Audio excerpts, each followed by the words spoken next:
ಪ್ರಸ್ತುತ ಬಣ್ಣದ ಲೋಕದಲ್ಲಿ ಚರ್ಚೆಯಾಗ್ತಿರೋ ವಿಚಾರ ಅಂದರೆ ಅದು OTT. ಒಂದಿಷ್ಟು ಮಂದಿ OTTಯ ಪರವಾಗಿ ನಿಂತರೆ ಮತ್ತೊಂದಿಷ್ಟು ಮಂದಿ ಚಿತ್ರಮಂದಿರಗಳ ಪರವಾಗಿ ನಿಂತಿದ್ದಾರೆ. ನಟ ದರ್ಶನ್ ಸೇರಿದಂತೆ ಅನೇಕ ಸ್ಟಾರ್ ನಟರು ನಾವು ಚಿತ್ರಮಂದಿರದಲ್ಲೇ ಸಿನಿಮಾವನ್ನು ರಿಲೀಸ್ ಮಾಡೋದಾಗಿ ಹೇಳಿಕೊಂಡಿದ್ದಾರೆ. ಈ ಮೂಲಕ OTTಗೆ ಟಕ್ಕರ್ ಕೊಟ್ಟಿದ್ದಾರೆ. ಇದೀಗ ನಟ ಕಿಚ್ಚ ಸುದೀಪ್ ಅವರಿಗೂ ಸುದ್ದಿಗೋಷ್ಠಿಯೊಂದರಲ್ಲಿ ಇದೇ ಪ್ರಶ್ನೆ ಎದುರಾಗಿದೆ. ಹಾಗಾದರೆ OTT ಬಗ್ಗೆ ಕಿಚ್ಚನ ನಿಲುವೇನು? ಉತ್ತರ ಮುಂದಿದೆ ನೋಡಿ. ಸುದ್ದಿಗೋಷ್ಠಿಯೊಂದರಲ್ಲಿ ಮಾತನಾಡಿದ ಕಿಚ್ಚ, ಚಿತ್ರಮಂದಿರಗಳನ್ನು ದೇವಸ್ಥಾನವೆಂದು ಭಾವಿಸುವವರು ನಾವು. ಬೇರೆ ವಿಧಿಯಿಲ್ಲ ಎಂಬ ಪಕ್ಷದಲ್ಲಷ್ಟೇ ಮನೆಯಲ್ಲಿ ಕೂತು ಪೂಜೆ ಮಾಡ್ತೇವೆ. ಆದರೆ ದೇವಸ್ಥಾನವೇ ನಮಗೆ ಪವಿತ್ರ.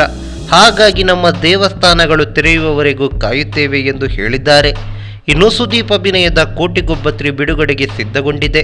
ಹಾಗೆ ಈ ಸಿನಿಮಾ ಏಪ್ರಿಲ್ ತಿಂಗಳಲ್ಲಿ ತೆರೆಗೆ ಅಪ್ಪಳಿಸಲಿದೆ ಎನ್ನೋ ಮಾಹಿತಿಯೂ ಇದೆ. ಇದರ ಬೆನ್ನಲ್ಲೇ ವಿಕ್ರಾಂತ್ ರೋಣ ಕೂಡ ಬಿಡುಗಡೆಯಾಗಲಿದೆ.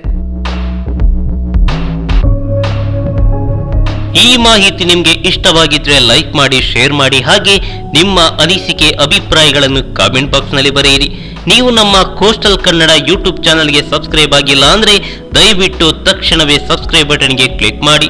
ಹಾಗೆ ನಮ್ಮ ಪ್ರತಿ ಅಪ್ಡೇಟ್ಸ್ಗಳನ್ನು ಶೀಘ್ರದಲ್ಲೇ ತಿಳಿಯಲು ಪಕ್ಕದಲ್ಲಿರೋ ಬೆಲ್ ಐಕಾನ್ಗೆ ಕ್ಲಿಕ್ ಮಾಡಿ. ಹಾಗೆ ನಮ್ಮ ಹೆಚ್ಚಿನ ಅಪ್ಡೇಟ್ಸ್ಗಳಿಗಾಗಿ ಕೋಸ್ಟಲ್ ನೆಟ್ವರ್ಕ್ ಫೇಸ್ಬುಕ್ ಪೇಜ್ಗೆ ವಿಸಿಟ್ ಮಾಡಿ. ಧನ್ಯವಾದಗಳು.